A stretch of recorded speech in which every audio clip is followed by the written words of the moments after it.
Ladies and gentlemen, welcome to episode number 2 of Dan and Danny Talk Sports. I'm Dan Studer. He's Danny Gulix. Together we are Dan and Danny. Danny, how are you doing today? I'm good, man. I'm feeling good. I napped, so I got like a good hour nap in, and I'm wide awake and energized. Unlike last podcast where I was really tired. How are you feeling? Solid. How are you feeling, Dan? I'm a little bit more on the tired end. I had an early day at work today. Clocked in at like 9, so I was up at around 7:30. So early day. Not too bad. Early day, bro. Friday I gotta be at Dick's at 5 a.m. Man, you chose that. Yeah, I mean, hey, money. It was quiet today though. Not too many people. Good. But no Mike that's always a blessing. No Mike Kosicki's girlfriend. So. Fiance. Put some bad. Respect on her title. I apologize. Since we're not posting the Christmas episode, they don't even know what we're talking about. Yeah. So, just really quickly. Long story short, I work at Starbucks, and I met Mike Kosicki's fiance, Hallie. It's pretty cool. I have to contact her because it was a month to today on the 12th. It was a month to today, so I got to text her and be like, hey, can I still like send stuff to get signed? She was super sweet. I absolutely love her. I say you just send it anyway because she told you to text her after you send it. Well, it's been a month, so I just want to make sure that I'm still good to do it. You know what I mean? I say just send it and be like, hey, I just want to know if the stuff's shipped yet. And just say, say that you sent it a while ago and just shipping issues because, the pandemic. I mean, first off, he's a tight end. He's a Pro Bowl tight end, in my opinion. I know that. I don't know if voting is still going on, but I don't know how much longer he's going to be. Pro Bowl teams. Are they? Yeah. Wow. Okay. I've been too busy at work. I'll check if he's a Pro Bowler, but continue. Anyways, so I got no idea how much longer he's going to be in Miami for. I'm also not entirely sure. Not that I would know, but I don't know when their wedding is, so I don't know when and where they're going to be. So while you're doing that, I'm going to introduce today's episode. We've got some coaches and general managers to talk about that are not going to be starting next season with the team that they started this season with. We're going to be talking about 4 different teams, 4 head coaches, 2 general managers, and we're going to have a special guest a little later. So, Danny, let's just get right into this. Yes, sir. The first move that was made, the Monday right after the final week of the NFL, the Minnesota Vikings announced that they are parting ways with their head coach, Mike Zimmer, and their general manager, Rick Spielman. Yeah. Zimmer had a great record. Not great. He had a very good record, 72, 56, and 1. That's a 562 winning percentage. That's good. I mean, he has 2 losing seasons in a row. I just don't think he was the issue, but also he's not the coach for right now. He's not the coach for the direction that they're trying to go in. Right. And looking back into Mike Zimmer's work history, he spent 7 seasons as the defensive coordinator for the Dallas Cowboys. He had a 1-year stint for the Falcons and then spent 6 years to Cincinnati before coming to Minnesota. Mm-hmm. Now, if you want to talk about somebody who probably was and, is the problem, I guess was because he's not, no longer there. You got to look at the general manager, Rick Spielman. He's been with the Vikings since the 06-07 season. I believe he was like the VP of like player personnel or something like that. And I think he was kind of served along the lines of like the assistant GM or interim GM. But he fully took over as the GM in 2012. While 72, 56, and 1 seems like a good record for Mike Zimmer, Spielman, on the other hand, had a record of 132, 123, and 2. So that's 9 games over 500. I'm not even looking at those ties. 9 games over 500 in almost 10 years. Yeah, that's not good. No, not at all. And also giving Kirk Cousins a massive bag. And me and Dan talk about this all the time. We do. Kirk Cousins is a bad quarterback. I think he's not a bad quarterback. I'd call him very mid. But the most that I'll be able to settle for is he's not at mid. I'd say he's just under mid, but No. he's not a good quarterback, and you can't change my mind. I think he's mid. But also they gave him a bag with a lot of guaranteed money. You could put a lot of that on the GM, but they also hit on some draft picks. Dalvin Cook, I mean, he spent a lot of time out for his first couple of years. Justin Jefferson, most recently, he's turned into one of, like, in my opinion, probably a top 10 receiver in the league. Like that video that you found with Spielman and Zimmer. Yeah, while we were doing research, I was looking at what fan bases on Twitter were saying and stuff like that. That's in my opinion a good way to reach out, see how good a coach is. Because I mean, if you look at it, like, I'm a Steelers fan. Steelers fans love Mike Tomlin. I mean, and the stats love Mike Tomlin. But if you look at Steelers Twitter, you can realize, oh, Mike Tomlin's good, but their offensive coordinator is absolutely horrible, or their defensive coordinator is absolutely horrible, or the rest of their coaching staff is absolutely horrible. I can go on for days, but this isn't about Steelers. But I was looking and I found a video of the draft. It's 2020 draft, 2021 draft, 2020 draft. 2020. Yeah, because it was in what's his name's basement. Oh, it was in Goodell's basement. Yeah. And the chair. There was a video of it was the Vikings Zoom call for the draft, and the Eagles took Jalen Reagor, the pick before Justin Jefferson, and it was Zimmer and Spielman laughing, and they're like, "Yep, get Justin on the phone, or put him on the board." And it went on for like a minute of them laughing, basically calling the Eagles stupid for taking Reagor, and they were right. It was Justin Jefferson's the best receiver in the draft.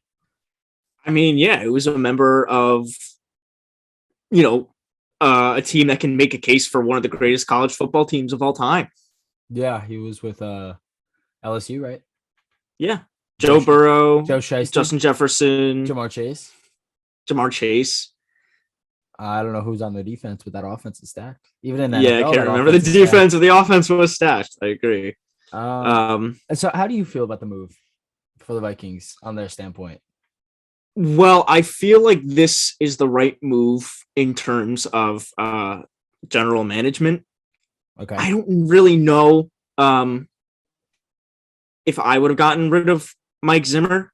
Yeah. I mean, the Vikings, they were on the right path, right? And then, like you said, we saw the miracle in Minneapolis, that game against the Saints. Mm-hmm. I just don't know what happened. They were kind of just. They lost Diggs. That's right. I've completely forgot about that. Once Diggs was gone, they did not do enough to keep their superstar player happy, and he left, and that's what went wrong. Like, their receiving core is still very good. They have Adam Thielen, who is one of the best receivers in the league this year when he was healthy, and they have Justin Jefferson, who's also one of the best receivers in the league. If they just kept Diggs, that would have been a 3 top 10 receiver, or I wouldn't call Thielen top 10, but like 3 top 20 receivers in one scheme. Plus Conklin as their tight end, who was very good this year, like surprisingly good. And then Kirk Cousins, who I think is mid, but he can make the throws to open receivers, and you have Diggs, Thielen, and Justin Jefferson. You're not guarding that. And don't forget, Danny, Kirk Cousins can also overthrow them as well. But I guess one thing that Minnesota's got going for them is that I don't really think that this team needs a total rebuild. I think that you bring in a new head coach. I'm not even really going to look at the head coach position. Whoever they bring in as their next general manager, I feel like isn't going to have a lot of work to do. It's a quarterback. It's a quarterback. I feel like it's a quarterback and touch up the defense. Touch up the defense, definitely. But I think it's a quarterback. Them letting Xavier Rhodes go hurt a lot. Xavier Rhodes isn't on their team, right? He's on a different team. I don't believe so, no. No, I forget. But Rhodes is having a good season this year. He had a decent one last year. I believe they let Rhodes go. I'm not going to keep talking about that if I'm wrong, because I don't want to look stupid. But I think the Vikings are really in for a youth movement per se. They're moving on from an old quarterback, in my opinion. I don't think Kirk's going to be the starter next year. They're moving on from an old coach who is 64, I believe. I think I saw that online. And a GM who's been there for 10 years. So I think a youth movement's coming. I don't think that it's going to be a long rebuild. I think it's going to be slightly longer than the Patriots because, the Patriots did a 1-year rebuild and it's absolutely crazy. I don't think any other team can ever do that. Literally, the rebuild was just Mac Jones and Damian Harris. That was it. Alabama boys. They were like, wait a second. Hold up. So we're going to lose this season. Not really lose. Like, we're not going to lose a lot because we're going to have a low teens pick. And we're going to draft Mac Jones. And that's going to be it. They're looking at Belichick and they're like, oh, you're crazy. And nope. Right. At 50, yeah, they take Mac Jones at 15. Also, Minnesota's got the 12th overall pick in this year's draft. They are going to take, not looking at, if you guys watched last year, I was very in-depth with the draft and I missed a lot. Not on players, just on where I thought players would go. Not looking at it, I think they're going to take a DB, a safety. The safety's coming in for Minnesota. Well, if you say that you don't think Kirk is going to be the starter next year, then what do? I think a bridge quarterback's coming. I don't know what Kirk's contract's looking like, but I don't think he's going to at least end the season as a quarterback, as the starting quarterback there. You kind of like a Chicago situation. Andy Dalton starts, and then by a certain time, Justin Fields takes over. I can't wait to talk about the Bears because I have a lot of shit to talk. But I don't think there's much left to say. Zimmer's a good coach, just not for the time. Not for what's coming. They could use a younger guy with more explosive offense, which is basically what any team could use. But 2022 is the last year on Kirk Cousins' contract. So this is his last season. We're heading into his last season. Yeah. I think he's shipped out actually. Because the number that I went on Sport Check, the number that they display, they go by the year that season starts. So this is okay. Just want to make sure we're on the same page for that. Yeah, next season is his last year under contract. So he's an expiring deal. I really think he could get moved, like a Carson Wentz situation can get moved. Okay. And also, I don't know how, but yeah, Xavier Rhodes is on the Colts now. Yeah, that's exactly what I thought. I didn't want to be wrong, but I 100% thought he was on the Colts. Well, Danny, if you got a lot to say about the Chicago Bears, why don't we move on? Matt Nagy is out as head coach. Taking a look at Nagy's profile, he served as a couple of positions for the Eagles from 2008 to 2012. He was the quarterback coach at Kansas City from 2013 to 2016 before becoming their offensive coordinator in 2017. And he was the head coach of the Bears starting in 2018. In 4 years, he coached 65 games, had a winning record of 34-31. That's a .523 winning percentage. Played in 2 playoff games and didn't win either one of them. Yeah. Matt Nagy sucks. If he gets another head coaching job, I'll be baffled. The stuff that he did with not just 1, but 2 rookie quarterbacks. He threw Mitchell Trubisky to the Wolves. Threw him to the Wolves. Mitch comes in. It's Nagy's first season as a head coach in Chicago. So nobody in Chicago knows his offensive scheme. That kind of situation, you got to put in a veteran quarterback, especially if you have a rookie QB. You got to be like, listen, we're going to let this guy take the reins. He'll win us some games. And you can learn from him. You can learn our system, which is kind of what they did with Justin Fields, but not really. But this year with Justin Fields, I read a report while we were doing some research. There's multiple scouts that said Nagy and offensive coordinator Bill Lazor didn't do enough to help Fields' progression throughout the season. If you're not, you trade up for a quarterback, and you're not gonna do anything as a head coach or an offensive coordinator to help him progress. You sign Andy Dalton, which is more on Ryan Pace. Randy Dalton was a horrible signing. I'm a Steelers fan. I've watched Andy Dalton's highs and lows. That was a horrible signing, especially when you had Nick Foles on your roster, who is one of the smartest quarterbacks in the league. He won a Super Bowl as a backup quarterback. I'm not trying to defend Ryan Pace here, who obviously is now jobless, but Andy Dalton, came in when Dak went down, and he didn't have a horrible year. No. In the few games that he played, he wasn't horrible. So you know what? I would ride the wave there. I would I don't necessarily think Dalton was a bad signing, especially for the situation that Chicago was in. I think he was only a bad signing because they had Nick Foles on the roster. That's true. I think that they should have given Nick Foles more of a shot. They didn't. And they didn't. They should have just ran with Foles and Fields. There's no, besides like Tom Brady, like Hall of Fame quarterbacks, which Nick Foles, he could sneak his way into the Hall of Fame. He could. He's the. That's a stretch, but one of the only things that are going to convince people is Super Bowl that MVP. Right. My opinion, the entire playoff run, really. He is the best backup quarterback of all time. Can't convince me otherwise. There's no other backup quarterback that is better career long than Nick Foles. But that's hearsay. If you look at the roster that Nagy has had for these 4 years that he was coach, he had one of the best on paper defenses in the league, especially this season. Roquan Smith has progressed into possibly the best interior linebacker in the league. And I mean, one, he didn't make the Pro Bowl, which is dumb in its own part. But if you can't do anything with one of the best defenses in the league, you can't even make a shot at the playoffs, you don't deserve a job. I think Nagy can sneak onto a team, maybe as an offensive coordinator, maybe, because his offense is really bad. Definitely not as a defensive coordinator, and possibly earn himself another head coaching job down the line. But if he's a head coach, I don't know what I'm going to do. It's just so surprising how much he failed with quarterbacks, considering he just spent, 4 seasons from 2013 to 2016 as the quarterback coach in Kansas City before becoming their offensive coordinator. They had Alex Smith, bro. How do you not learn from Alex Smith? Alex Smith was a great quarterback too. But also, like, can we talk about how Nagy just like pretty much wasted the last 2 years of Allen Robinson?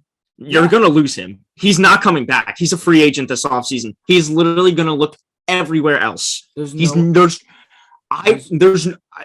no other freezing cold takes. Take note. There's no way Allen Robinson goes back to the Bears next season. There's no amount of money that you can offer that man to make him come back to this horrible, horrible situation. And he's a good wide receiver. He was one of the best receivers in the league last year.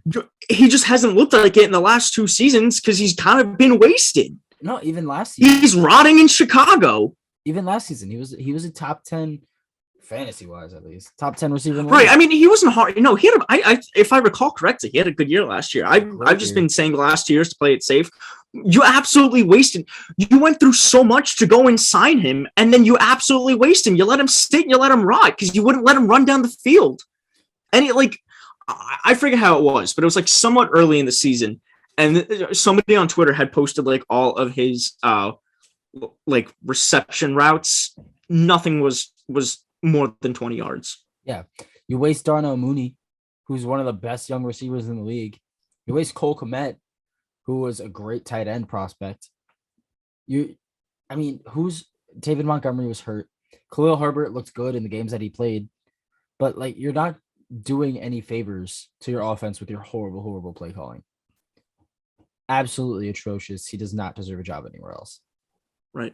And you can absolutely, just because I meant to say him to talk about him earlier, you can absolutely blame maybe even put more blame obviously on Ryan Pace for this. He came in 2015. He's had one winning season, which was Nagy's first year, which is 2018 when they went 10-6, I believe. He's got a 48-65 record. That's horrible. That's so bad. And a lot of the moves they made were questionable, to say the least. But nonetheless, I don't know too much about the Bears. This is an episode that we could have had Matt on. Or Jake. Or Jake, yeah. Y'all don't know Jake, but we know Jake. We know Jake. We love Jake. We love him, man. But that's all we can really say about the Bears, man. It just blows my mind that they were a playoff team. They should have been a playoff team. You look at their personnel. Justin Fields, when he played, looked like Justin Fields only played looked like the second. I was about to say, you watch your mouth there. Didn't he get sacked like 9 times in a single game? It's not his fault. It's not his fault. His pocket presence is already better than Daniel Jones. Tell me I'm wrong. You can't. You just love to get me wild up, don't you? Wired up. I do. But Justin Fields, he looked better than Trevor Lawrence. In the games that he played, he looked better than Trevor Lawrence. He looked better than Zach Wilson. That. Trey Lance looked better, but we're not even talking about Urban Meyer because it's not worth talking about. The 13 games aren't worth talking about. Urban Meyer deserved to be fired, and nobody can convince anybody otherwise. He doesn't deserve a job anywhere, let alone college or the NFL. But Danny, anything else on Chicago? No, I was about to say, let's move on. I was going to say, let's take this conversation from up north in Illinois to down south in Florida. Brian Flores is out as the head coach of the Miami Dolphins. This is the first situation that we're talking about where right now it's just the head coach that's out and not the general manager. Flores was with New England for a couple of different positions from 2004 to 2018 before being hired by the Miami Dolphins as their head coach in 2019. 3 years, 49 games. He went 24-25. So this is the first coach that we're talking about that has a losing record. It's just under 500 though. He's got a 490 winning percentage. He's had one winning season and not a single playoff appearance. 2 winning seasons. Excuse me. I have a lot to say about this one too. Let's hear it. If you look at anywhere around the league, or even fan bases anywhere, they'll tell you that this move was atrocious. Brian Flores came in. His best quarterback that he ever coached was Ryan Fitzpatrick. His best offensive weapon that he had, no disrespect to the man, Mike Gesicki. But when your best offensive threat is your tight end, you have nothing to work with. They drafted Tua, who hasn't looked good. Threw him to the wolves. The only thing that makes Ryan Fitzpatrick the better quarterback or the best quarterback that he had in Miami over Tua might simply just be because of the fact that Ryan Fitzpatrick came to the Dolphins already having NFL experience. And that Tua is bad. Tua is not bad. Tua is bad. Tua is not bad. Tua is bad. Tua is not bad. Tua just played for Bama. Stop. No, I don't think Tua is a bad quarterback. Do you think he was the worst quarterback in that draft? Which quarterback out of how many quarterbacks were drafted in the first round of that draft? I was going to say, you're going to have to remind me of the class. Burrow, obviously. Herbert. I would say that Burrow is better than Tua. Well, yeah. I don't think that's a hot take. No, I know. I'm going on by how you fire them. Burrow and Herbert, obviously both better. You got Justin Fields, also in that class. And there's one more. Justin Fields was not in that class. Yeah, he was. Justin Fields was just drafted. Justin Fields was not just drafted. Oh. Justin Fields, yeah, that's what I thought. Justin Fields was just drafted with Trevor Lawrence and Mac Jones. Jalen Hurts. That's what I meant to say. I meant to say Jalen Hurts. Yeah, Tua is better than Jalen. I don't think so. And I don't like Jalen Hurts. I don't think Jalen Hurts is good. Oh, and there's one more. I can't remember. Can't remember who it is. Is there one more? I don't know. But I don't know. At the end of the day, Tua, he's not a Joe Burrow. Let's be square. He's not a Joe Burrow. He's not a Justin No Herbert. Disrespect to him.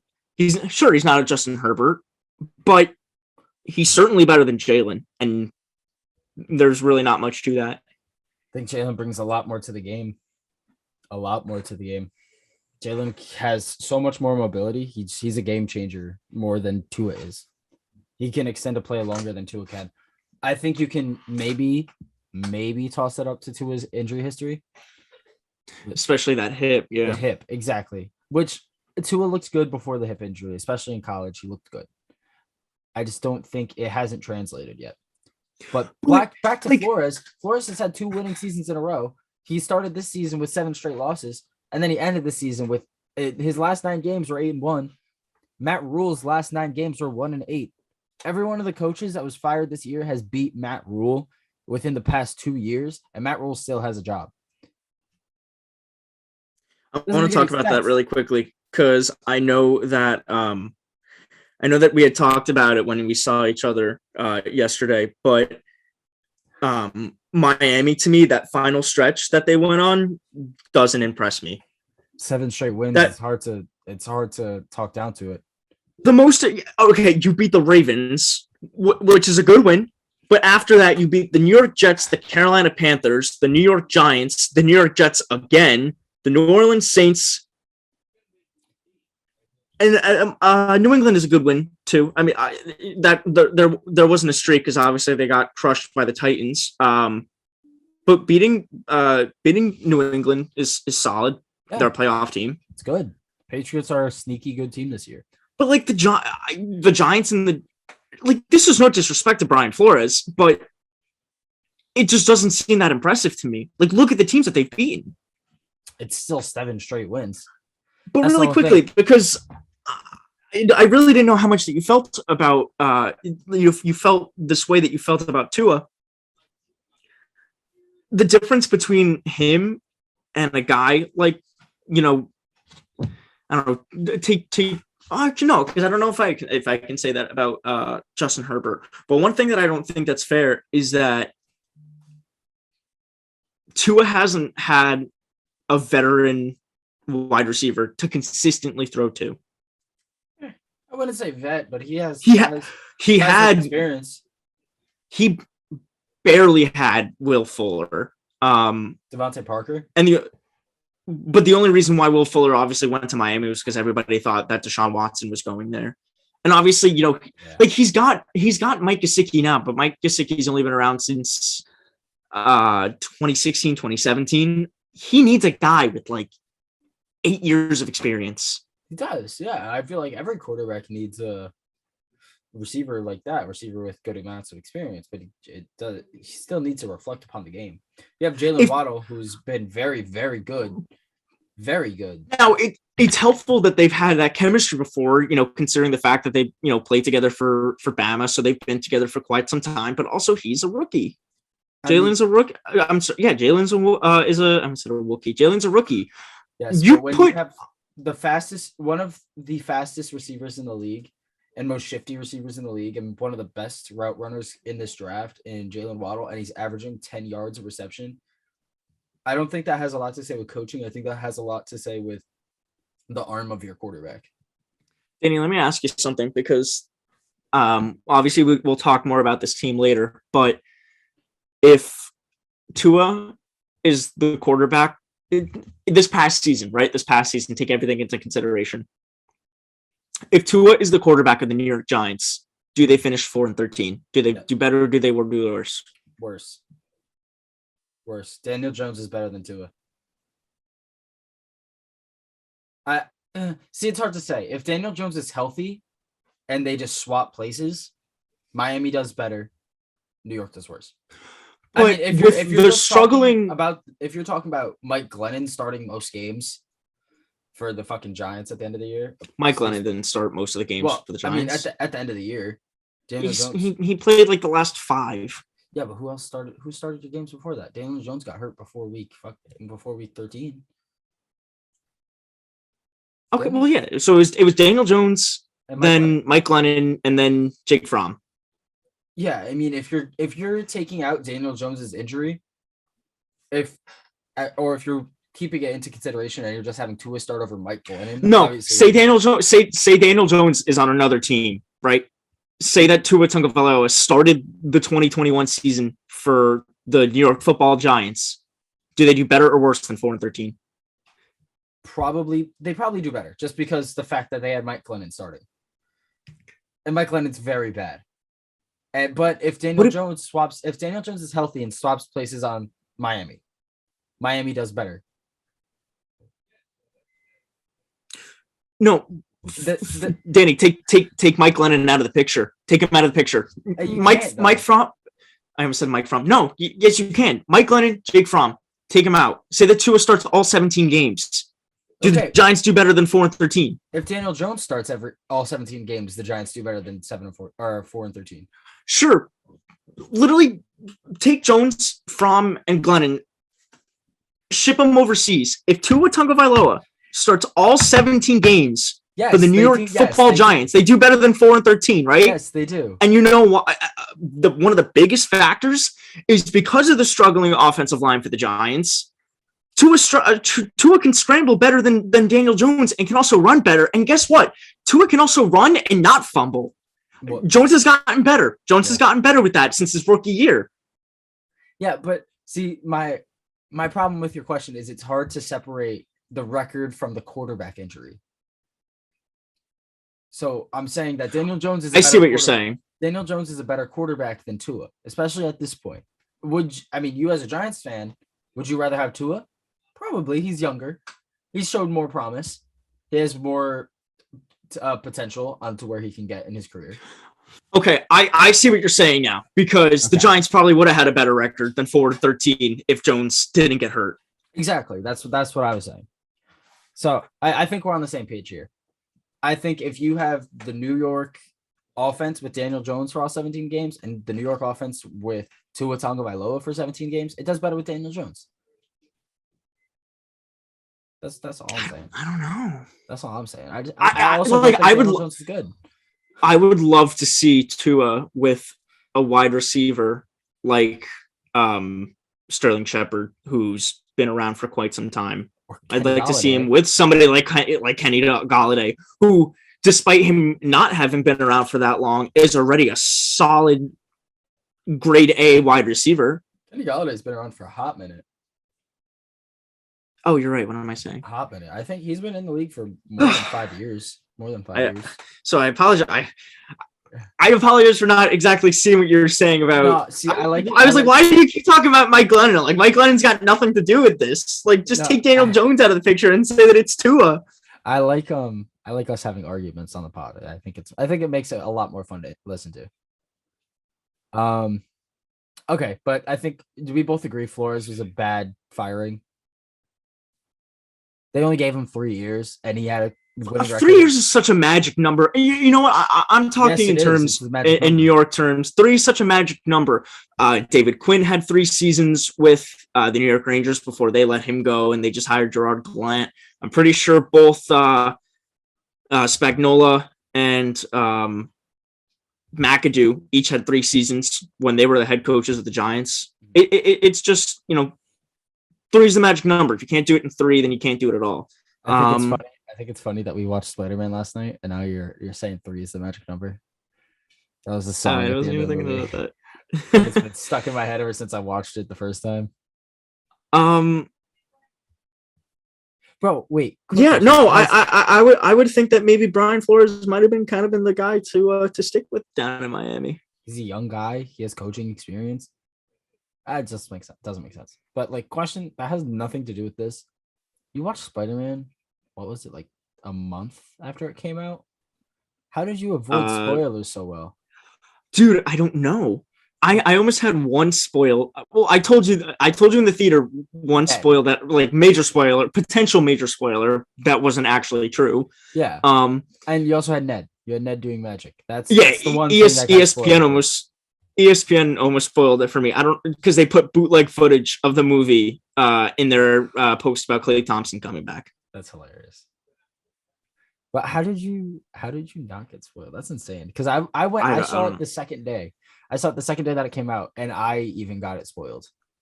I also paid attention to the social media that I was on. Fair enough. Smart guy. All right, what's the next I feel like Instagram is a safe place, but Twitter. But luckily, a lot of my Twitter is just Alabama stuff. Let's go. Let's move out west to the Mile High City of Denver. Vic Fangio is out as the head coach of the Denver Broncos. Looking at his working profile, he's been around for a hot minute. He's been around since 1995. When he was and he's been nothing but a defensive coordinator for the Panthers from 95 to 98, the Colts from 99 to 01, the Texans from 2002 to 2005, the 49ers from 2011 to 2014, where he had a Super Bowl appearance when it was 49ers Ravens, the Harbaugh Bowl. And then he was the Bears defensive coordinator from 2015 to 2018 before being hired by the Broncos in 2019.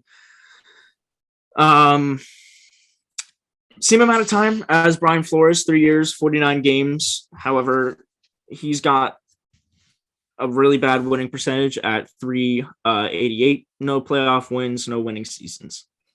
Yeah.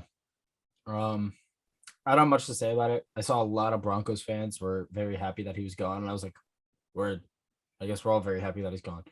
I guess he hasn't been a good head coach. They haven't had a winning season under him, and like you said, 3, it's the magic number. So I mean, I guess it's a good firing. He hasn't done much. I mean, he had a very good defense on paper. If you can't have a winning season with a good defense, then you can't have a winning season at all. I also think it's kind of not fair to Fangio because Denver never really had a solid quarterback during his tenure. No, he even said that. You can't tell me that Teddy Bridgewater is solid. Drew Lock is liquid. He's anything but solid. He's a gas. I remember talking about this in the beginning of the season. Can't even, put on a mask without it breaking, let alone throw a damn football. I love Drew Lock. He's so bad, but I just love Drew Lock. Vic Fangio even said that they don't have a quarterback, and he said that before the end of the season, which was hilarious. What a thing to say about your organization, your franchise. Hilarious, bro. Do you have anything to say about Vic? Because I have nothing to say about him. I don't have much to say. There's just one thing that I wanted to look at. I couldn't find anything on him. Where are the Denver Broncos? Oh, here they are. I just want to take a look at. My mom just brought me food. I'm very happy. Got some white rice and scrimps.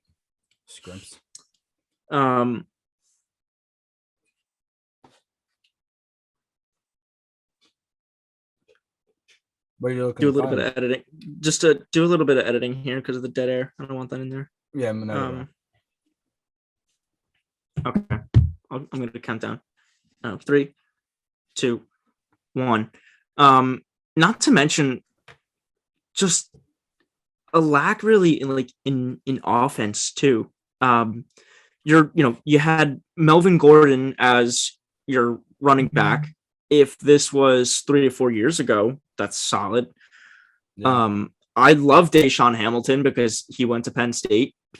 Hasn't been super productive. I love KJ Hamler, would love to see a lot more from him. He's got a lot of NFL potential still in my eyes. He was solid at Penn State. Jerry Jeudy, I remember, he got injured week 1 against the Giants. So also has a lot of potential. Jerry Jeudy has crazy ceiling potential. And just as a route runner. He doesn't have crazy breakaway speed, but he can make catches and he can break off routes really well. They also, not to mention Noah Fant. Noah Fant's one of the he's had a down season this year, but he was one of the most promising tight ends in the league before. Jeudy had only played 10 games. They've also got Cortland Sutton too. So also very good, coming off a really bad injury. I forget what it was, but it ended his season last year. I forget what it was as well. But the Broncos are a team that's, if they were to make the playoffs, it's because they were good enough. Yeah. They weren't solid, but they were just good enough. They would be a team that kind of, not to take a shot here, Danny, they would kind of be a team like the Steelers, where they kind of just squeeze into the playoffs because of the last game of the season. Yeah, I keep saying that when the Steelers beat the Chiefs in the first round. So I want the apology. I want the apology to be as loud as the disrespect. Wow. Okay. All right. Well, what? Right. I want to make a deal. I want to make a deal. If the Steelers win the Super Bowl this year, win the bowl, Ben rides off into the sunset, you got to get a Steelers tattoo. Dude. Hey, if there's such a fluke playoff team and they only got in because of the last game of the season, are they going to get smoked by the Chiefs? Okay, whoa. I'm not saying that they got in just because of the last game of the season. Obviously, they had to win their game against Baltimore, which they did. Yeah. Upper what was the record? 9-7-1. Tied the Lions. Right. See, like that's a team that the Broncos could have potentially had. You could put the tattoo on like your upper thigh. Danny, I'm not getting a Steelers tattoo. Never in a million years am I getting a Steelers tattoo. If the Steelers win the Super Bowl, I'm putting a tattoo on my calf, like right on my calf. I want everybody to see it. I want everybody to see my tattoo. I will have to everywhere. I will have to be there to film the experience if they let me because of COVID stuff. I mean, yeah, it's a tattoo shop. I don't really think they care. Probably not. Yeah, I want it everywhere. I'm gonna get the Steelers logo, Super Bowl champion, like the year. I want the Super Bowl number. Want Ben in Roman numerals. Of course, I want Ben Roethlisberger to autograph it. I want to take a picture with Najee Harris. Put it with him holding my leg. If the Steelers make it to the Super Bowl, are you going to LA? Depending, if that actually is where it winds up going. Ticket prices. COVID. But I'd love to be there. No, honestly, probably not. I'd love to be there. How are you going to get your picture with Nagy? That'll come later down the line, bro. I got a picture with Juju. I got a picture with James Conner and Ryan Shazier. Ryan Shazier wasn't even in the league when I got a picture with him. I got a picture of TikTok boy. Nice. Yeah, I mean, Corvette. It was before he was TikTok boy, okay? This was our senior year of high school. All right. Oh, excuse me. Yeah, you're some respect on it. All right. This was before the Browns will be the Browns. Exactly. Browns are the Browns. Kind of interesting to hear that it's not super interesting, but it's just news that the general manager, I don't remember his name, I apologize. The general manager of the Browns said that Baker's going to be the starting quarterback in 2022. Not really surprised there. I don't think it's time for them to shop for a new quarterback yet. God, hey man, if you listen to Browns fans, Baker's a top 10 quarterback. I really hope they pay him like one. Come on, bro. That's your franchise QB. Give him a bag. Give him some Mahomes type money. I think Baker is absolutely horrible. I don't think he's no. He's not absolutely horrible. His accuracy. He's a below average quarterback. Kirk Cousins is better than Baker. No shot. No. Oh my God, there's also no shot that Kirk Cousins actually has got like better numbers than Baker Mayfield. Crazy, right? We're back after that little break that we took. We've got our special guest. We've got Jimmy Finizzi here at the Bottom Line Podcast. If you're listening or if you're watching on YouTube, his stuff will be in the description below. We'll put it in the description of the Spotify. We'll put it in the Spotify description as well. Jimmy, how you doing? Well, first of all, it's been a while since we've spoke, but I know we're close as far as family. But I'm doing great, Danny. It's very nice to meet you. Thank you, boys, so much for having me on. I appreciate it. Well, we're glad that you were able to hop on and join us. So, as viewers know, we just got talking about everybody else, Miami, Chicago, and whatnot. But I know how you feel about Joe Judge as and Dave Gettleman, considering the fact that I'd absolutely label you and pin you with the title of a diehard Giants fan. That's an understatement, but all right. So Joe Judge, no longer the head coach of the New York Giants. Looking at his profile, he had coaching tenures with Mississippi State and Alabama. He was hired as a special teams assistant in 2012 by the New England Patriots before becoming the special teams coordinator in 2015. Was then hired as the head coach in the New York Giants in 2020. And Danny, just like what we were talking about, he didn't reach his magic number of 3. Judge only had 2 years with Giants for 33 games, 10-23 with a 303 winning percentage, not a single winning season, not a single playoff appearance. Jimmy, what were your thoughts? Was this overdue? Do you think that maybe they should have gone with one more year from him? What are you thinking? Should they have gone with one more year? Hell no. I'm glad they got rid of him. Now, I will say this. They probably should have gotten rid of him right after that inexplicable loss to the Chicago Bears, because that right then and there should have told you everything you need to know about this guy. Oh, and not to mention the fact that you kept calling quarterback sneaks on 3rd and 9 and in your own territory? I mean, are you kidding me? Listen, all I'll have to say is this, and there's quite a bit, so just hear me out for a bit. I'll let you boys take the floor, I promise. But here's what I have to say. Joe Judge is a guy who, when he was first brought in, I actually liked because he presented himself as a guy who's not going to tolerate any BS, okay? He's got the no-nonsense attitude, punch you right in the face type of attitude. Hey, we need more coaches like that. But here's the problem. Did it show on the field? Nope. Not once. Not once. Why is that? Because the players did not want to play for him. And you saw in the last few weeks of the season, they quit on their head coach because nobody liked him and his 11-minute diatribe that he had after that one game. I think it was against the Bears where he had that diatribe. And I think that's what finally woke up Mara and Tish and saying, oh, wait a minute. We're actually a dysfunctional organization right now and something's not working? Like, it took you 5 years to figure that out? Like, come on, man. What are we talking about here? It took you Ben McAdoo, Steve Spagnuolo, and now Joe Judge to realize that. I'm sorry, continue. Exactly my point. Thank you. But no, listen. This is a guy who probably should have never been hired in the first place. Now, I think I'm sure he's a real nice guy, but if he's ever going to get another coaching job, it's probably better off back in college at this point.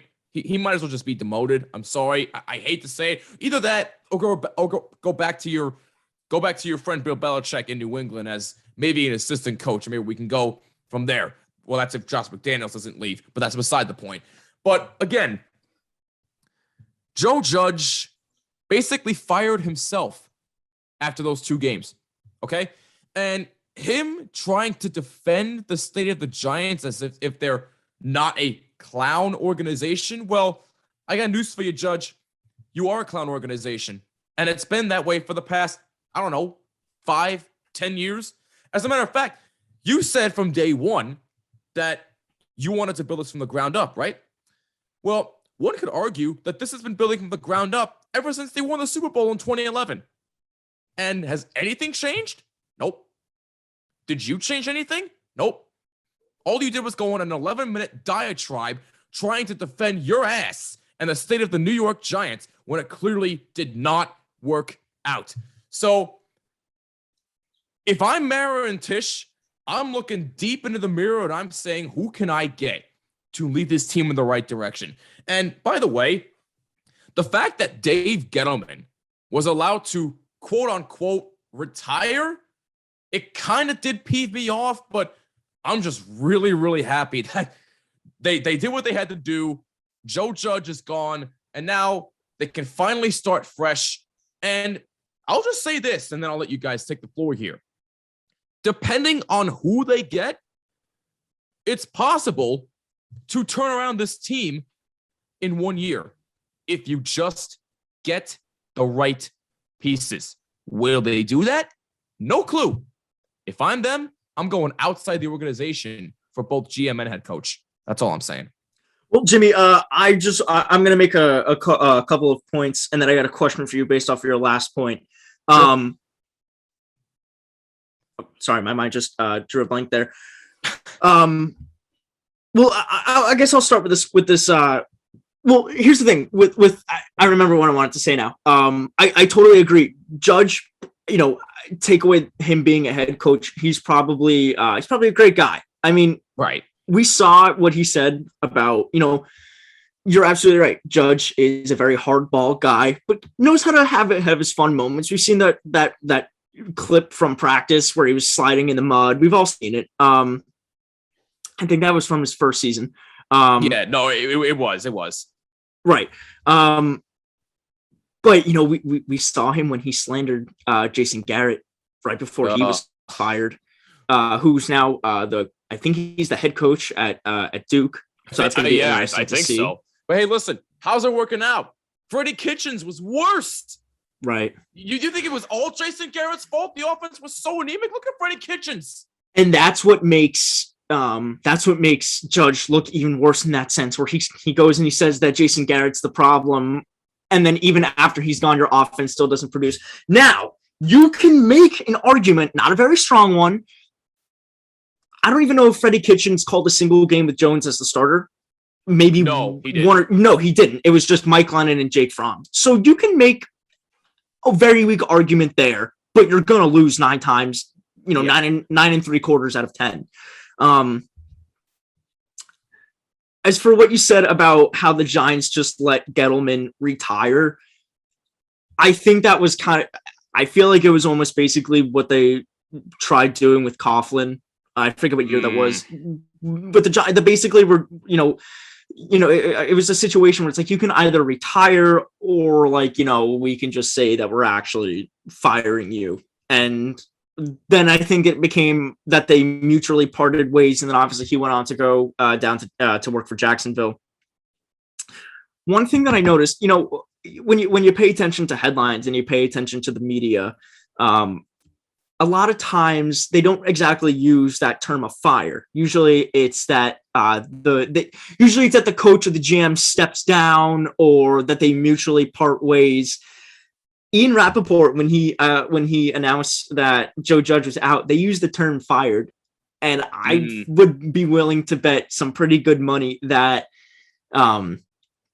Merritt and Titch went to Judge and gave him the option of that, and he probably declined it. And then that's when they basically had to push him out the door. I feel like at that point, but now here the reason why I said one more year, and really quickly, I want to talk about Dave Gettleman. He was the GM of the Panthers from 2013 to 2017. Impressive resume with going to the playoffs 4 times in 5 seasons, including the Super Bowl appearance in 2015 where he lost to Denver. He went 51-28-1 with the Panthers. Went 19-46 with the Giants.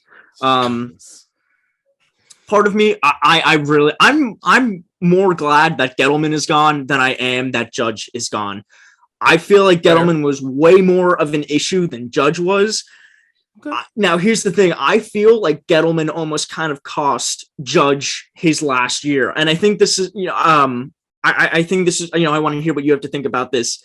Because if Gettleman doesn't retire, but I'm glad that he's gone because I don't want him I don't want him with these 2 picks in the top 10 in this year's draft. And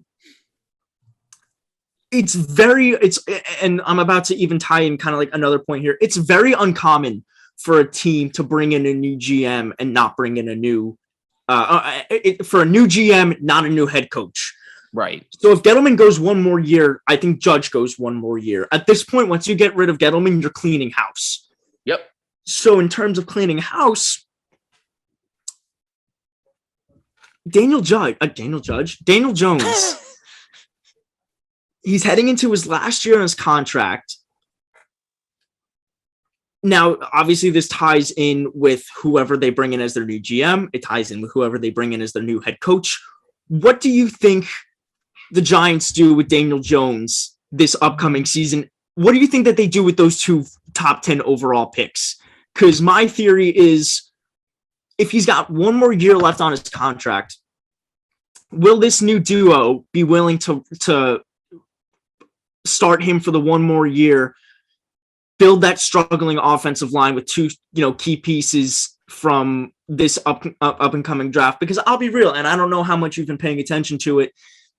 Not a lot of quarterbacks catch my eye in this upcoming draft. I like Matt Corral out of Ole Miss. Ole Miss.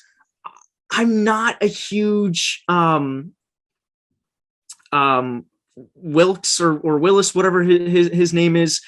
And there's one other guy. I'm sorry. Pickett. I just got to pull this up really quickly. Kenny Pickett. Yes, Kenny from Pickett, Pitt. Yeah, that was it. That was what I was thinking of He too. doesn't catch my eye either. He was a Heisman finalist. Congratulations to him. He had a great season with Pitt. Didn't Bryce Young win it? Yes, sir. Yes, Bryce Young won. It was Young, Pickett, the guy from Michigan, and one other who I can't remember off the top of my head. So okay, I know that I kind of went everywhere there, but what do you think that the Giants are going to wind up doing with these 2 top 10 picks, and how does that affect Daniel Jones? Well, I'll answer this and then I'll throw it to Danny on this thought, I guess. I guess it really depends on who's running the show here, because in all honesty, if you really think about it, nobody knows what's going to happen here. But if you get the right GM with the right coach, look, obviously great things could happen. Now, you are right, is that this quarterback class in this draft really is nothing to write home about. There's no look, I think they have potential, but there's nothing quote unquote special about them, if you know what I mean. But not like how we raved about Trevor Lawrence, how we raved about Tua, how we raved about freaking what's his face? Jones. No, not Jones. Dwayne Haskins. Dwayne Haskins. Oh, right. Steelers guy. Yeah, there you go. Basically, the way that we raved about the entire quarterback class from 2018. Yeah, pretty much. Yeah, that was one of the only good quarterback classes left. I say one of them because there were plenty of others after that, but even still, I digress. But again, for me, it all depends on who they get. Now, if they get somebody like a Louis Riddick, again, I'm not saying this is going to happen, so please do not quote me on that. I'm not quoting it, but if they get somebody like him, that would be absolutely wonderful. And this might be a bit of a surprise to you, but can you imagine if the Giants hired Brian Flores to be their coach? Now, I understand that the talent is not there. I understand that. But look at it this way. I know you guys talked about it earlier on the show. Brian Flores actually had success with his team. Despite the fact that they went 1-7 this past year, they won 8 of their last 9 games, just narrowly missing the playoffs. Okay? So it's obvious that the winning record is there. It's there. It's not his fault that in 2019, his first year, he was granted the worst roster in football that was projected to go 0-16 for crying out loud, and they finished with 5 wins. So can you imagine if a guy like Brian Flores was there, a guy with a no-nonsense attitude who's not going to tolerate any BS? Yeah, I know there were stories about how there were rifts with his players and front office, but honestly, just look past that. The success is there. The attitude is there. Players want to play for him. So if you can bring a guy like that in, I think that would instantly change the culture around the New York Football Giants, who are now a clown organization, can now go back to being a proud organization. Yeah, it's going to take some time, but even still, you get my point. The Giants need a no-nonsense GM and a no-nonsense coach. And to me, it depends on that. Then it depends on what they do there as far as the draft is concerned. In my opinion, I think they I love the option of as Flores as head coach, and I'll get back to that after I make this point. I don't think they have to draft a quarterback with either one of those 2 top 10 picks this year. I don't think the quarterback class is there. I think they either ride out Daniel Jones for this last year, see how he plays under a new I agree with that. I agree. Or possibly get a bridge quarterback. There's been a lot of talks about Marcus Mariota moving to be a starter somewhere else. Either that or just ride it out with Daniel Jones. Daniel Jones, I mean, I've been very vocal about the fact that I don't think he's good, and I don't think he's progressed. I don't think he's progressed much since his rookie year, if at all. I think a big main focus has to be the offensive line. Thank you. You've tried these past couple of years. You've tried, and it hasn't worked. You'll have a new GM this year, somebody that will have a different eye for football. You got to try it again. Maybe not in the first round. You got 2 top 10 picks. Go for a swing. Go for DB. Go for linebacker. I don't know what's there. I know Hamilton, I believe his name is, safety. One of the top. Top players I've heard big things about that guy. Except Xavier McKinney's looked good this season, healthy. No, yeah, he has. So I'm not sure if that's the move, but go somewhere else. Maybe go offensive line with the later pick. I'm not sure. I'm not a Giants fan. I haven't been keeping that eye out there. But look, and anything to get the O-line fixed, I'm good with. And I think there's names. It's not all Daniel Jones' fault. I don't mean to cut you off, Daniel. I apologize. I know the turnovers are a huge issue for Daniel Jones, but honestly, I've said it over and over and over again. When you don't have a good offensive line, you ain't gonna look good.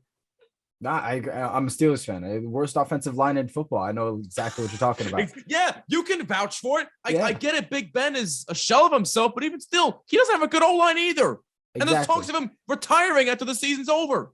Oh yeah, he's gone. But like if you take a look at if you take a look at some of the if you take a look at some of the work that the Giants have made with the offensive line, signing Will Hernandez, clearly Bill Belichick knew something that we didn't, because he maybe had a couple of good games in his first season with the Giants, and after that he hasn't. Yep. Yeah. Nate Solder, one of your draft picks. Nate Solder. I'm sorry, Nate Solder. Nate Horrible. Solder sucks. Nate Solder, who's guaranteed 3 holds a game against him. Andrew Thomas. Andrew Thomas is on the fence. Yeah, no, that I agree with you with. He's still young. He still has. Yes. I was one of the ones. I would not. What did he get drafted at? Number 2? No, he was the 4th overall pick. He was 4. Yeah. I wasn't that high on him. Right. I don't think anybody was coming into the draft. But yeah, I definitely didn't think he was going to be as bad as he was to start off his career. But he definitely, by the end of the season and this season, he showed a lot of progression. And like, here's the tricky thing with stats is that they show you the obvious. They show you half the story. That's my opinion. Right. So now Andrew Thomas, while he might not have allowed, I think I saw something only, he didn't allow many sacks this year. Right. But if you go and you look at how many times Daniel Jones was under pressure, or Mike Glennon was under pressure, or Jake Fromm was under pressure, I want to see who the guy is that let him in there, because I guarantee you a lot of the time it's Andrew Thomas. Yeah. And now Andrew Thomas, luckily, another thing that he's gotten better with, his first season, he had a lot of trouble with holding calls. That has increased a lot. He's gotten a lot better with that, which is great to see. Mm-hmm. But like, even like, I don't know. I guess, Jimmy, to go back to really what started this all, I guess another, the question is like, what would you want the Giants to do? Because in my opinion, I think that, what I would want is for the Giants, even if you don't draft 2 offensive linemen, because this line getting younger isn't exactly what it needs. Even maybe if you draft one and you trade for a guy, I don't know who, say you make a trade, but even if you do draft 2 new guys, I would think one more Jones, give him that 3rd year, and then and then you as a GM and you as the head coach, as that duo, can really, really get to work and whatnot. But I don't think Daniel Jones is that horrible of a quarterback to the point that you can't go one more year without him. Like, I don't think that they're gonna have a Chicago situation where Daniel Jones, I don't think they draft a quarterback in this upcoming draft, or at least I don't want them to. I don't want to see them draft a new quarterback, have Jones start the season, but then by week 6, 7, or 8, whoever they drafted, whether it be Kenny Pickett, whether it be Matt Corral, is then the new starting quarterback in the New York Giants. And again, I could be eating my words.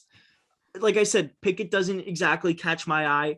I like Corral, but I would rather just see one more year of Jones.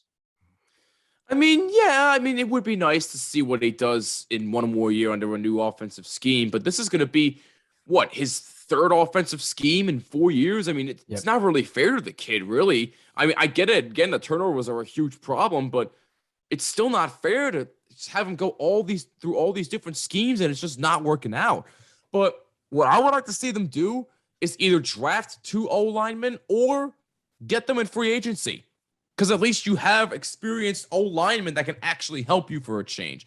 Now, I'm not saying that I don't trust drafted O-linemen, because obviously they need some time to grow. But if you get them in free agency, then we'd be having a whole different conversation. And again, what I want as far as GM and coach is concerned, I mean, again, this is my personal fantasy, but Louis Riddick and Brian Flores, I think that would be the absolute dream fit for not just me, but for, I think, all Giants fans out there can, or at least most, can vouch for me when I say that, because Louis Riddick knows the market and he knows exactly what the Giants need. And Brian Flores will at least have his guys competing for him despite the lack of talent that there is. But if they can draft the right amount of talent to help Daniel Jones and get him more weapons, because let's face it, I like Kenny Golladay, but he had one good year, and it was with the Lions. And you paid him $77 million to not get one touchdown for a whole season? I mean, come on now. What are we doing here? I mean, now granted, you did draft Kadarius Toney, but he also did not have a single touchdown the entire year. As a matter of fact, the Giants only had 2 total touchdowns in the last 3 to 4 weeks of the season. That's how anemic their offense was.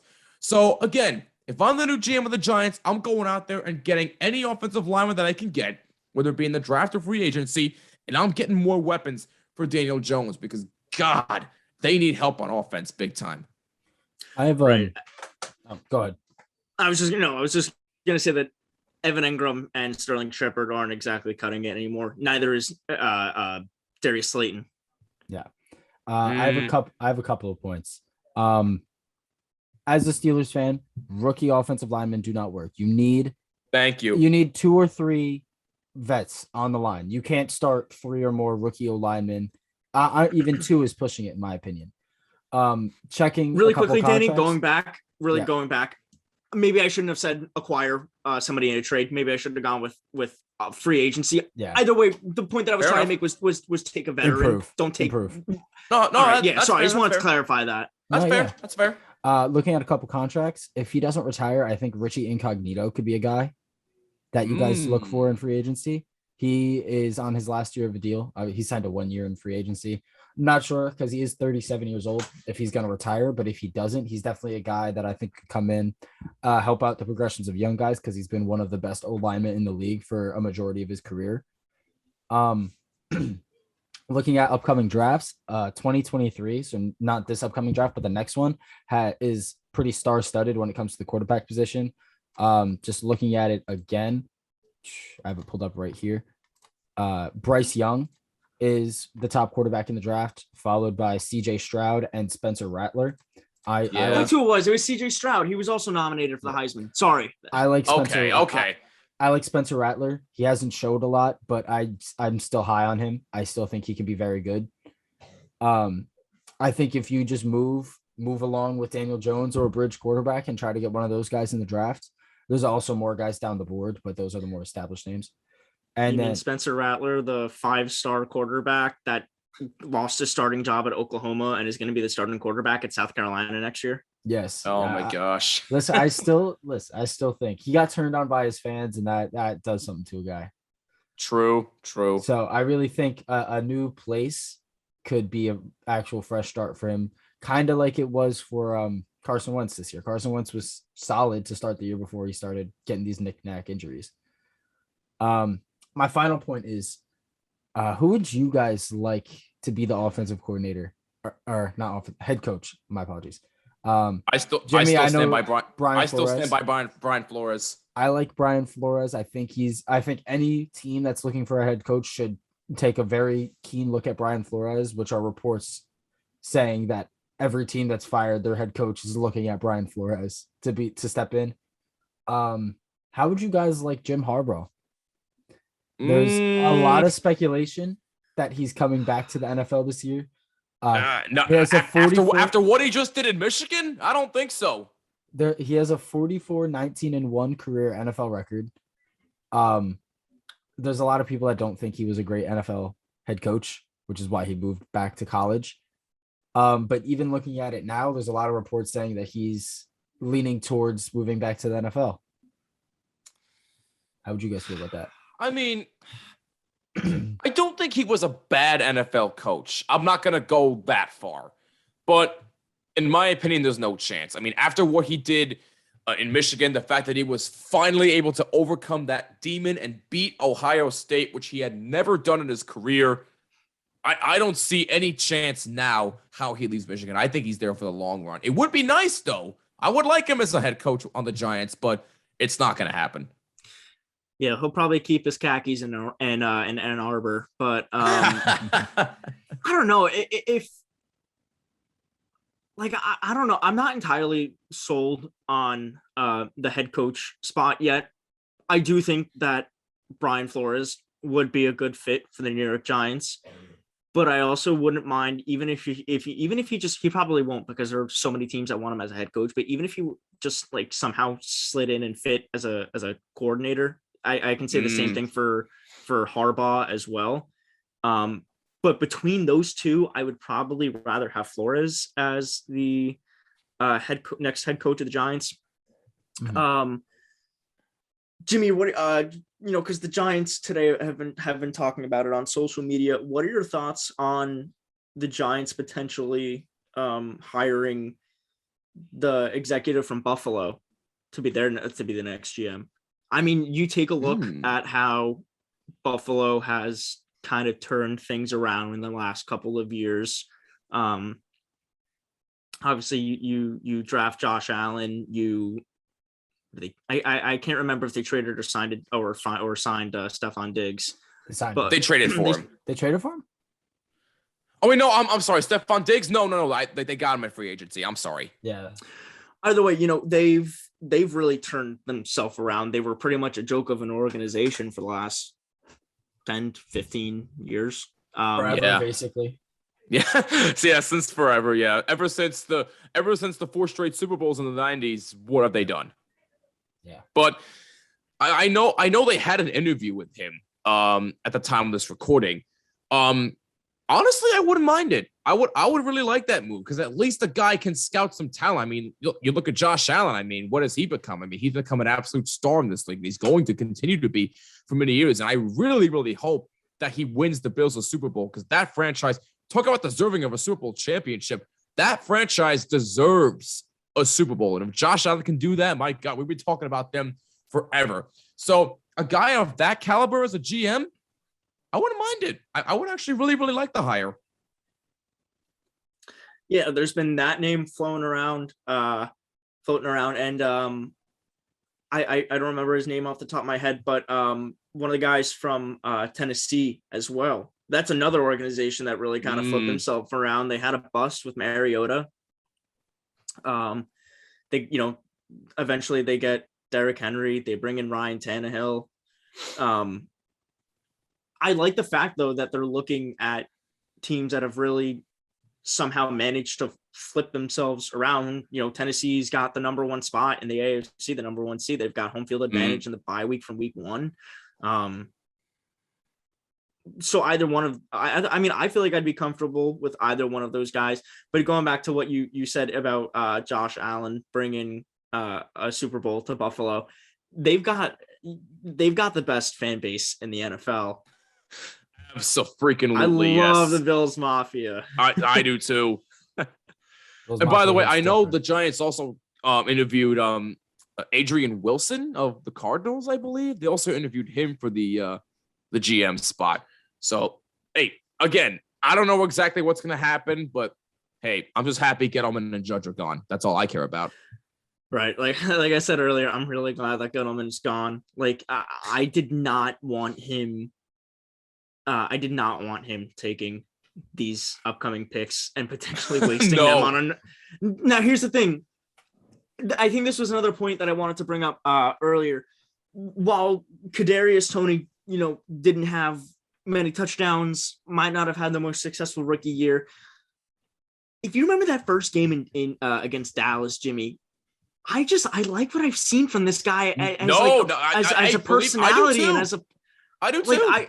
I think he's gonna eventually. He's got potential to have locker room leadership in this franchise. Fair enough. In my opinion, a big thing that hurt the Giants this year was the lack of explosiveness from their offense. And when you draft a guy like Kadarius Toney, who's a big gadget player, you gotta have that explosiveness to get him feeding exactly. Even if you're hitting him short, he's a fast guy. He's a shifty guy. He'll get that ball up the field. But you gotta run some stuff with him taking direct snaps or him running it out of the backfield. You had Saquon hurt all year. There was a lot of speculation that Kadarius Toney could play some running back this season anyway, and you just didn't throw him back there. Oh, no, you're right. That's another thing. I don't want to hear any. I don't want to hear any Saquon slander. I don't want to read any Saquon slander on my Twitter timeline. Saquon Barkley, his first 2 seasons, while he battled injury, these aren't just little injuries. I'll admit he kind of had like little injuries this season, like when he wasn't watching where he was going, where he was walking in Dallas, and he like, sprained his ankle or whatever. But like the man tore his ACL playing Tampa last year or whenever it was 1 year, 2 years ago. I think he was playing Chicago when he tore his ACL. He was playing the Bears. Oh, maybe whatever injury that he sustained when they were in Tampa. I don't know if you remember, and he was like hopping on one foot with his holding a crutch in the other. That I do trying remember. To get that I do remember. Yes. So you give Saquon Barkley a solid offensive line. He's gonna do what he did at Penn State, which was phenomenal numbers. There's a reason why he got, why he was the number 2 overall pick in that 2018 draft. I do agree with you on that, but unfortunately, I hate to say it, I still wouldn't draft a running back 2nd overall. And I'm not saying it's all his fault. Don't get me wrong, because look, you need a good offensive line to get holes. I understand that, but I don't know, man. I'm not gonna say he's a bust because that's unfair. But in my opinion, still a running back 2nd overall, don't do it. Don't ever do it. Absolutely. It wasn't a smart move to make, considering I forget what year it was, but if you go back to a certain year, every first round running back isn't on their original drafted team anymore, which is surprising, but at the same time, it's not, also considering how short the career span of a running back in the NFL is. Yeah. And also, I just want to, I want to, because, we've been talking a lot about Daniel Jones, the offensive line. I just brought up Saquon. We were talking about the receiving core earlier. Yeah. The defensive line, I think, is great. I love Leonard Williams. I think that was one of the better moves that Gettleman has made, and really in his entire tenure. Lorenzo Carter has been pretty good too. Lorenzo Carter. It's very unfortunate that we lost, our play caller early in the season. What's his name? Why am I blanking? Blake Martinez. Yes, Blake Martinez. But if there's one guy that I've got to kind of call out for his lack of consistency, which is so strange because he was really good last season, Logan Ryan. Yeah. Yeah, I mean, too many times where he just like looks like he doesn't really know where to go on a play. I mean, that's that's kind of fair. I mean, and if you think about it, the year before this year, he was lighting it up. He was a tackle machine. Now all of a sudden, he fell off the face of the earth. Like what? Right, and that's exactly what I'm saying. Like I don't know. Every player's got their own personal life. I don't know what it is, but it's just so strange to go see him from, one of the top players on the Giants defense. And I'd still say he's one of the top players on the Giants defense, but just definitely he had a lackluster year. Just very inconsistent. We'll have to see what this next upcoming year brings for him. I hope it's nothing but success. Obviously, I feel like the issues that he had though weren't the biggest issues. Like I feel like it was kind of just route miscommunication, but between other members of the defense. Yeah. But needless to say, there's a lot in store to come for the 2022 New York Giants. That's a big understatement. Yeah. All right, we got anything else? Anything left? I got nothing left in the tank about the Giants. All I can say again is thank the heavenly Lord, Joe Judge and Dave Gettleman are out, because I could not stand that anymore. If they would have been kept one more year, I wouldn't have watched a single game next season. All right. I believe him. Jimmy, tell the people that are listening where they can find you. Yeah, of course. Well, first of all, I should say, before I get into my podcast stuff, I do have a new show on Can You Dig Sports Radio Network. It's called On the Mic with Jay Fizz. It's on, as of right now, at least, because they're obviously subject to change, but as of right now, it's on every single Saturday from 10 a.m. to 2 p.m. Eastern Standard Time. So if you want to, you can download the My Tuner Radio app. Just search Can You Dig Sports Network. You'll find it right there. Now, as far as my podcast is concerned, yes, I do host the Bottom Line podcast. Gosh, going on 5 years on January 17th. It's really hard to believe it's been 5 years. And I'm already close to 300 episodes too, which is really mind-boggling. Wow. But listen, if you wanna go subscribe to that, subscribe to it on YouTube and on all audio platforms, Apple, Google, Spotify, Overcast, wherever you listen to podcasts, you'll find it right there. Just include Jimmy when searching for this podcast. We got a lot of big things coming your way in 2022. And I actually did tease, or I'm going to tease actually, a bit of a big announcement that we have coming up within the next 3 to 4 weeks. So stay tuned on all social media at Bottomline WMCX, Twitter, Facebook, Instagram, and to our dismay, TikTok. Although Austin, my other co-host, is running the TikTok page, and it's going very well. Let's see how the consistency goes. But follow us on all social media, again, at Bottomline WMCX to stay up to date. And please make sure you subscribe on YouTube and all audio platforms as well. Yeah, of course, man. Thank you. Yeah, by the way, I feel like that's something we should say really quickly. We're on TikTok now too. Yeah. We don't have a post yet. There you go. But by the time that you're listening to this, we're on TikTok. There you go. DNDTS podcast. It's the same handle as our Twitter.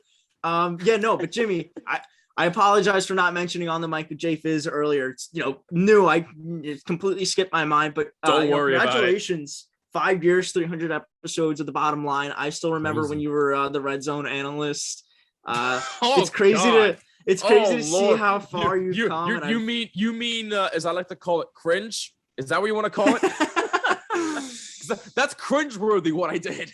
It's crazy to see how far you've come. I've loved watching you through every step of the way. Congratulations again on your show with Can You Dig? And I look forward to seeing what else that you have in your career path to come forward. Jimmy, thank you again so much for hopping on the mic and talking with us. I got to get you back on. We got to talk some Rangers hockey because Danny over here. Hey, listen.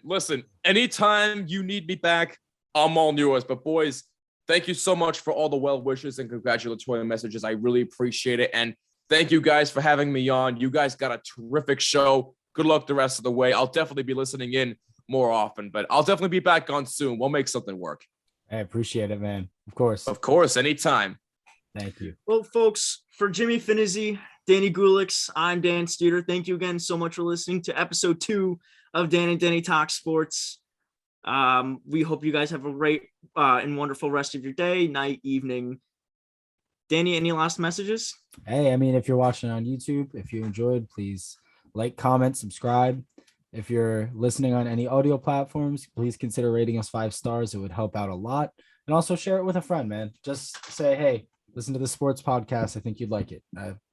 Anything goes a long way. Really appreciate you guys. All of everybody listening, every view, every play. It helps, warms my heart just a little bit. So thank you guys for watching. Episode 2. We'll come back for many, many more. Unlike the other times when we said it, we mean it this time.